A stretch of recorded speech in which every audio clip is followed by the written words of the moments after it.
This is Long Way to the Top, and I'm your host, Shane Bryan. In the words of the immortal AC/DC, it is harder than it looks. These interviews will give you a glimpse into the lives of the artists that we've sung along with, danced and rocked out to. Some go deep into their past and others celebrate their recent releases. But all of them show that regardless of who you are, it's always a long way to the top.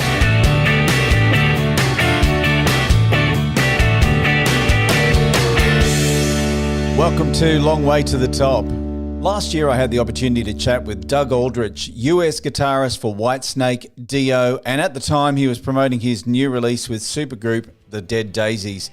There are some times when an interview goes beyond the interview status and just becomes a chat between two mates. We'd never met before this point, but it felt like we were two friends catching up on old times. I hope you enjoy Long Way to the Top with Doug Aldrich.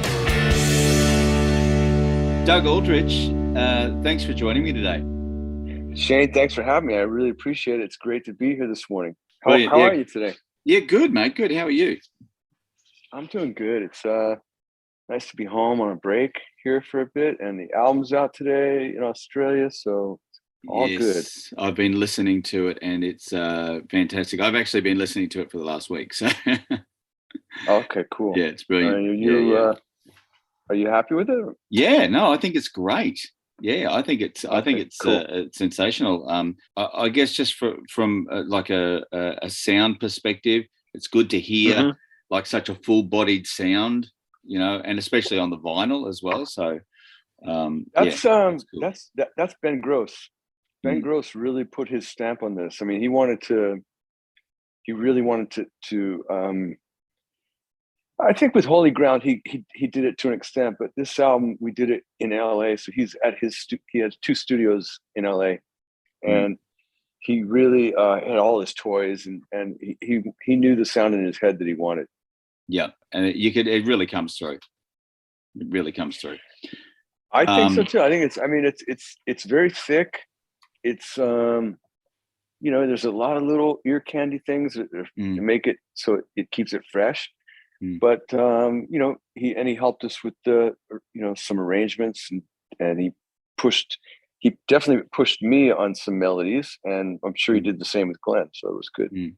Now we've got a bit of an Australian connection here with the Dead Daisies. I believe that the Dead Daisies actually started with two Aussie guys.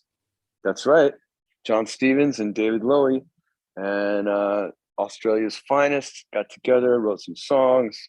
Got a few other people involved, Slash and Daryl Jones, Marco Mendoza,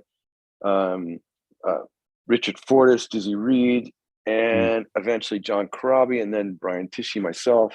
Marco called me, and it's been a blast. I've been in the band now 6 years. How did you all come together? I mean, to have what I guess you call yourself a super group. How does that actually happen? Does everyone just go, yeah, I'm in, let's do it?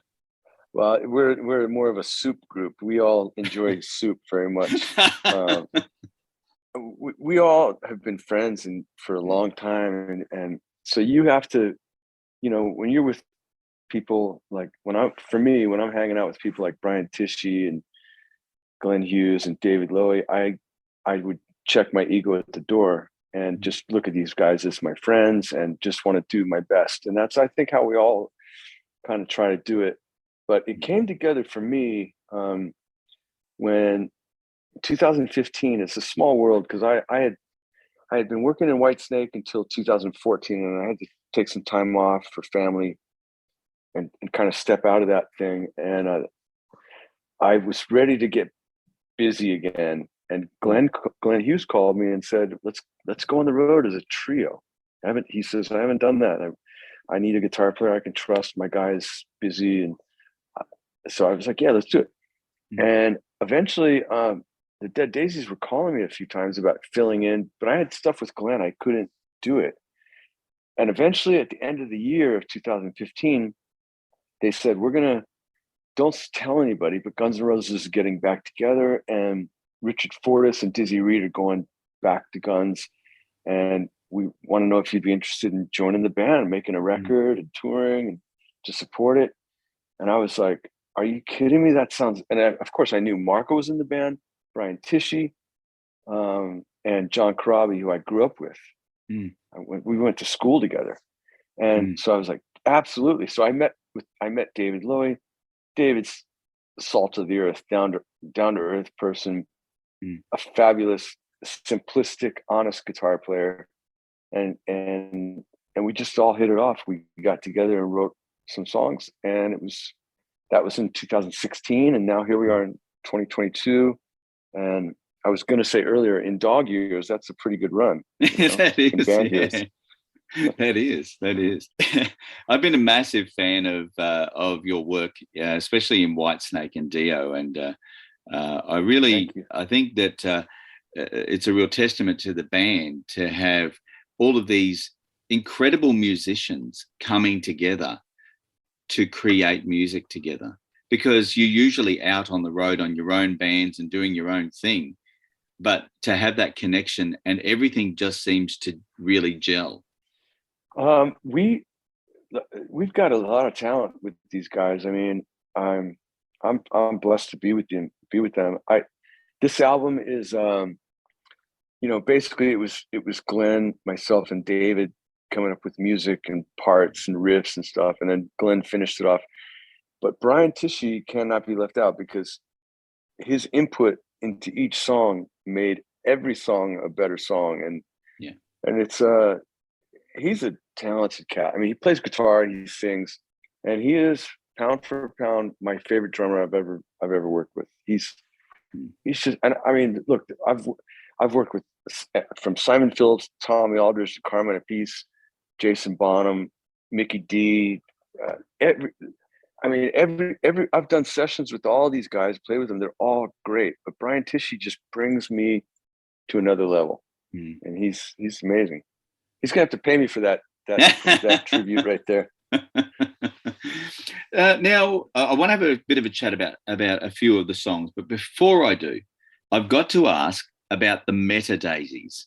Okay, so that's an interesting question. Yeah, what's your question?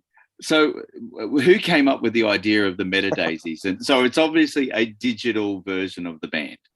It's like a digital version. It's like a digital version of a group of guys younger than us that we have under our wings, and we're trying to help them in the metaverse. And that's what I understood. And it's basically what it is. It's a new way to promote to a different audience than what we normally would, because we're older guys. We've been around the block, and metaverse is a new way to promote all kinds of things in music and art and movies and all kinds of stuff. And I tried to understand it a little bit, and it's got a lot of potential. It's early days for the metaverse. I can say that we were a little bit, confused about it in the beginning, like the guys in the band, but we have an amazing team behind us that helps us with promotion and marketing, and they found this thing that's at the early stages, and they wanted us to be involved, to have an opportunity to use it in the future. We're still trying to figure it out, but Radiance was a song that wouldn't necessarily be the first single to put out, but we did it because we were trying to launch the metaverse and the meta Daisies at that time. And for anybody that is hearing this, it goes, what the fuck is he talking about? You can you can just fast forward a bit, 10 seconds, because I don't really have any much more to say about it. But it's a marketing opportunity that we're trying to tap into to get some younger audience. Yeah, awesome. I think everyone is probably absolutely none the wiser now. But thank you for trying to answer that question. Yeah, I'm sorry. I'm not the best teacher of the technology. I do one thing, man. I play guitar and I try to do my best. I can't explain. I mean, look, my phone is still, my phone can probably do 10,000 things that I don't know how to have it do. That's when I just put it down and I pick up a guitar and I'm happy. Yeah, that's it. Because that doesn't change, right? You can still make it grind, and it still comes out exactly the same, even with little bits and pieces of technology to it. Well, like you, we love music, and music gets us through, and having an opportunity to play music and make a living today is a major blessing. You know, I mean, you can you know, you can be in all kinds of different places in your life, but I feel like I'm still connected to the 11-year-old Doug that picked up my sister's classical, and it just learned a couple of chords, and it's just like, it's incredible. I was just watching, I just turned on the phone, I was coming to you, and I hit Instagram on accident, and I saw a buddy come up, and he's got a new fuzz pedal, and I'm like, oh my God, I gotta have it. I gotta have that pedal. You know, it's just it's an addiction, obsession, and a passion. Yeah. I'm like that with vinyl myself. You know, it's like, I've just got to have it, and it's colored vinyl too. Fantastic. it's like how much? All right, how much? Like, let's put it like this: how many albums do you have? Probably got about 600 albums, I think. That's not huge number. No, that's a fine collection. I can't do albums anymore because I don't have the space to do it. I don't want to, I hope I won't get on your bad side, but it's just, for me, paying a price to stream music is just easier for me at the moment. But one day I really would love to get a record. I have some albums, you know, from stuff I played on or people gave me or something, but I don't have, I just redid my house, and the next thing is I need to get a turntable. That's it. Yeah. So two questions that I've got for you before we have a bit of a chat about the songs. Firstly, your inspiration in I guess picking up that guitar. What was your inspiration, or who was your inspiration? Well, I'm not sure what came first. If I actually picked up a guitar or I heard Jeff Beck play guitar. But my older sister had a Jeff Beck album called Blow by Blow, which of course you know. And my younger sister had a classical guitar and a book that would teach you chords. And somewhere along the line, I just decided, wow, guitar. Well, you know what it was? The impetus of the whole thing was that it was summertime. My football team was done for the summer, and there was nothing going on. School was getting ready to start in about a month. Everything was dead. There was no internet, there was nothing like that. And in 1974, 74, 73. And I happened to just have nothing to do one day, and I wanted to pick up that classical guitar and play a couple chords, and I did, and I liked it. I started listening to music, and I liked it. Eventually, I got a really cheap department store guitar, and it was an electric guitar, and it made noise, and it was super fun. I immediately made a band with friends, and it was like a natural high, you know, and I loved it. And but the inspiration, probably the earliest one I can think of, is Jeff Beck. Putting on the headphones, listening to Blow by Blow, and hearing no vocals, but hearing this guitar sound that was so clear and sweet, and the notes, the way he bent them, and the phrases and the technique was just like, oh my God, this guy's from outer space. Fantastic. Incredible artist.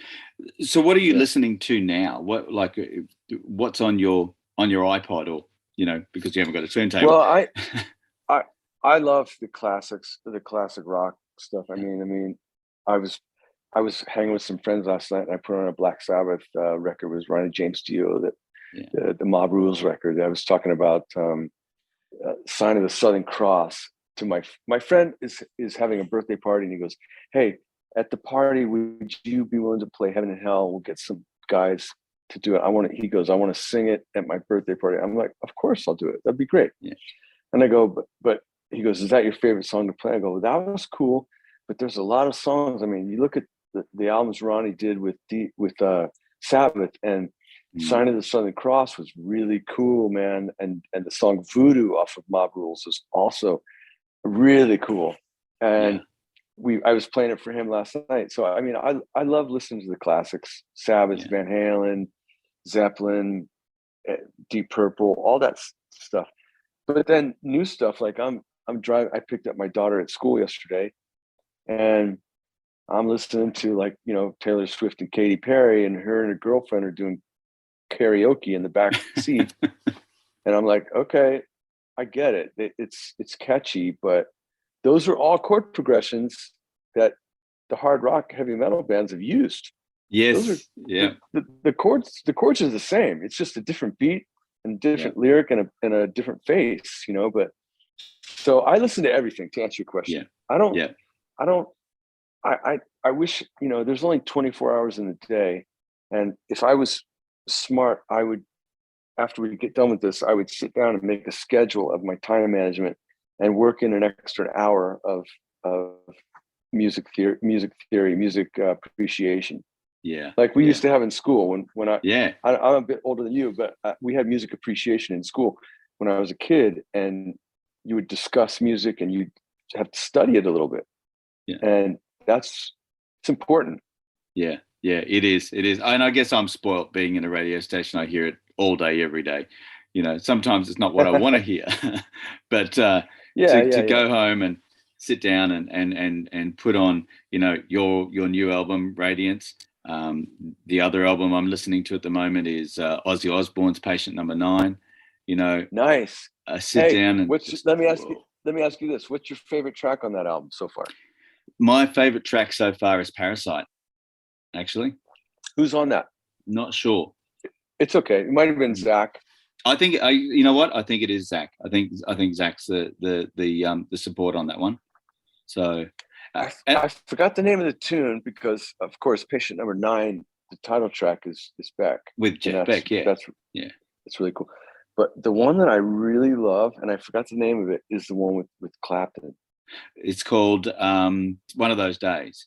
That's right. Yeah, great track too. That's a great track as well. Yeah. We're actually playing that, a bit here too. So, One of Those Days reminds me of Clapton back in the Cream era, and it's so cool to hear him play like that. It's really cool. Yeah. I'm gonna spin that album tonight. Yeah. To relax. I heard it the other day, and I was doing an interview. And they were asking about Guitar World in the US was asking about like the best guitar album of the year. And I go, well, probably you're going to have to go with Ozzy's album. He's got everybody on there. He's got all these guys. And there's a guy called Derek Sherinian that is a keyboard player. Derek's got an album out called Vortex that's got a lot of great guitar on it. Yeah, nice. Bonamassa and Steve Lukather, etc. Steve Lukather, and that's another name of another incredible guitarist. Steve Lukather is one of Steve Lukather, and I'll say this about Glenn Hughes. I'll say this about Ronnie James Dio, Rob Halford, but Steve Lukather is also one of the music industry's treasures. Steve Lukather is a talented bastard. Yeah, I mean, this guy. His guitar playing alone, but his singing is just like like an angel. Yeah. He is a very undiscovered gem, even though he's been on thousands and thousands of albums. He's like he's just always there in the background. Yeah, and I'll say, I mean, I've met a lot of my heroes. I've been blessed to meet a lot of them, and they're always really nice. But nobody's nicer than Luke. He's. I mean, when I met this guy, I'm in awe of this guy. When I hear Rosanna, I'm like, I hear the turnaround going into the chorus. It's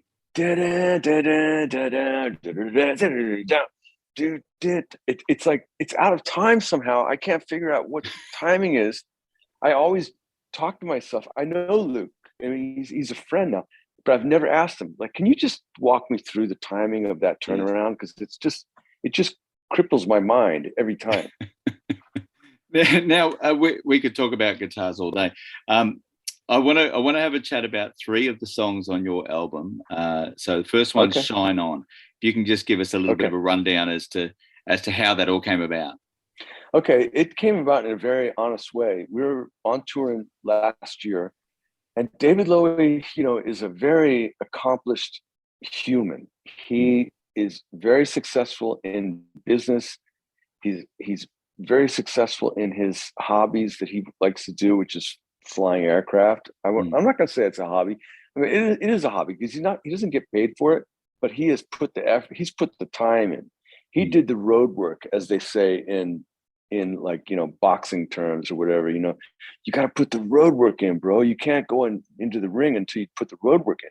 Well, he's done it. He put the road work in. He's been he's an award-winning pilot and very accomplished and driven and done really well. And as far as music goes, guitar playing, that's his passion. Yeah. He loves it, man. You can tell. He's very down to earth. He's a successful businessman, but he's very, very down to earth, salt of the earth. And his approach to playing guitar is very honest and Australian based. He's a child of Australia. You know, the way he plays guitar, it's almost punk rock. It's downstrokes, it's tight, it's like the Angels, it's like Tattoo Rodeo. And he turned me on to a lot of this stuff. Like I didn't even know who Tattoo Rodeo was. No, Rose Tattoo. David. But sorry, that's what I meant. Rose Tattoo. That's Tattoo Rodeo was an LA band. Yeah. Anyways, he plays guitar and he gets into it and he starts to get fixated on a riff, and all of a sudden I'm starting to go, he's into that. Like, I'm going to record that because whatever he's doing, he won't stop playing it. And it was the riff for Shine On. On the back of the bus, I took my phone and I recorded it. And he and I did some writing. Glenn did some writing. We got together. We all did some writing together. And then at the end, David goes, "Hey, did you go through your phone? Because, you know, I know you recorded a bunch of stuff when we were on tour last year, just ideas I had or Glenn or him, whatever. I just record it in case. Because if you don't record it now, it goes out of your brain forever and you never get it back the same way again." So oh no, I didn't. So I went back and I listened to everything from 2021 and I found this riff he was doing, and that was the initial riff of Shine On. And he and I did a demo of it and we passed it off to Glenn, and we had a basic melody that to present Glenn, and it was originally called I forget what it was, but Glenn changed the word to Shine. He changed it to Shine On, and it turned into a nice straight up rocker. It works great live. We've been playing it, and we will be playing it for years coming up, probably. No, it's a great track. I also love Hypnotize Yourself. So I found the concept of Hypnotize Yourself interesting. Like, where did you come up with that whole idea of actually hypnotizing yourself? Yeah, I mean, I think Glenn, the way Glenn writes 99.9 of the lyrics. So he's a poet and he's very well read. Glenn reads all the time. You know, it's one of his passions, and he writes amazing lyrics. To me, he writes lyrics that are really double entendre. Like, you can say Shine On, you can talk about Shine On, or actually, if you've heard the song Born to Fly off the record, Born to Fly is that's David Lowy. It's about David Lowy. He's born to fly. It's a literal title, but Glenn turned it into a title about the human condition, which everyone's born to fly, not literally, but like spiritually born to fly. But so back to Hypnotize Yourself. So Glenn's talking about, okay, he leaves the interpretation up to you and I, Shane. It can be whatever you want it to be. But for me, it's like, okay, you're in a situation that you're not comfortable with, or a situation that's out of control. Hey, Ruby, say hi to Shane. Hey, Ruby. Hello. Shane says hi. Just got back from after school. Said hi. I heard him. You heard him? Yeah. Okay. Anyways, Hypnotize Yourself would for me be about you going through a situation, or you're in a situation that you're not comfortable with, you're losing control of it. You need to hypnotize yourself and get grounded again. But Glenn, you'd have to ask Glenn his interpretation of what it is. But I've done a bunch of interviews with him, so I know that he says, I write about the human condition. It's all positive stuff. Yeah. Hypnotize Yourself is to get yourself centered again. To if something's bothering yourself, hypnotize yourself to let it go. Yeah. No, that's exactly what I thought. No, that's perfect. And the final track is "Face Your Fear," which, you know, out of all the tracks on the album, that song is actually my favorite track. It's just an absolute killer. It's a solid track, and so we were Glenn and I got together in 2020. We were talking about with management. We were talking about doing a concept album, and 2020 was going on, and everyone was unclear what was going to happen. And we thought, let's take an opportunity to do this. And that was one of the songs that Glenn initiated based off of that title. That was like, what's more scary than facing your fear? It's what it is. And I'll tell you this because I've had therapy before. I know if you're in a situation, if you're in a relationship, if you're in something, in a job that you are not happy about, but yet change is equally scary. You go, I can't do change. Change is scary, man. I don't know where it's going. But what the difference is that if you face your fear and you make the effort to make a change, it's going to get better. Yeah. If you stay with what's comfortable fear or what your comfortable aggravation is, it's comfortable, but it's never going to get better. It's just going to stay the same. So Glenn's telling you, change is inevitable. Change is good. Change is fearful, God-fearing, or it's fearful. But if you face it, things will get better. And that's what that's what my interpretation is. He might say something a little different, but when I think of it, it's a great title. Yeah. Face Your Fear. And we've all had to face our fears over the last couple of years, haven't we? Really, you know, with everything that we've gone through. Yeah, definitely. Yeah, everyone's gone through a rough time, and hopefully we're getting past it. I know in Australia it was brutal. The lockdowns, the everything. I mean, being able to go from state to state was impossible. It was just, and then fortunately, actually, David Lowy was actually able to travel to Australia because he is a pilot, and pilots were exempt. But otherwise, you'd have to, if you went to Australia, you had to quarantine for 14 days in a hotel. Yeah. With a limit of one bottle of wine per day. Yeah, like that's gonna help. And one bottle of wine and 1 hour of outside time. Otherwise, and it was it's brutal. Yeah. But anyway, we're through that. We're past it. We are. And look, you've got a fantastic album. I absolutely love it. And thank you, man. We really appreciate the effort that you've put into this album because it really shows. Thank you so much. We had a good time making it. I mean, it was a situation where we had some songs from 2020 like Face Your Fear when Glenn and I got together, and we brought those together with David. We reworked some of that stuff, and we wrote some new songs, brand new, like Shine On, you mentioned, and Born to Fly and Kiss the Sun. And then the reason we did that was because we had a tour booked for February of this year, and it got blown out. So it's like, okay, let's go make a record. Let's make a rock record. So the concept thing went out the window, make a rock record. And we really hope people enjoy it as much as we did working on it. Doug Aldrich, thank you so much for joining us. Shane, thank you so much, man. We really appreciate it. And I'm so thankful that there are people like you who are musical purists that, keep inspiring the rest of us to go buy albums and listen to it like it's meant to be in the analog fashion. It's important. We get lazy and we do these things because it's so easy to just go on your phone. I can tell you're a purist. I appreciate that. Yeah, thank you. Thank you so much. And all the best, and look forward to hopefully coming to Australia at some point. Yeah. amazing. Thanks for listening. I hope you've enjoyed this episode of Long Way to the Top. Hit plus or follow to subscribe to the podcast, and head over to Facebook at the Long Way to the Top podcast and give us a like. Keep on rocking, and I'll catch you on the next episode of Long Way to the Top.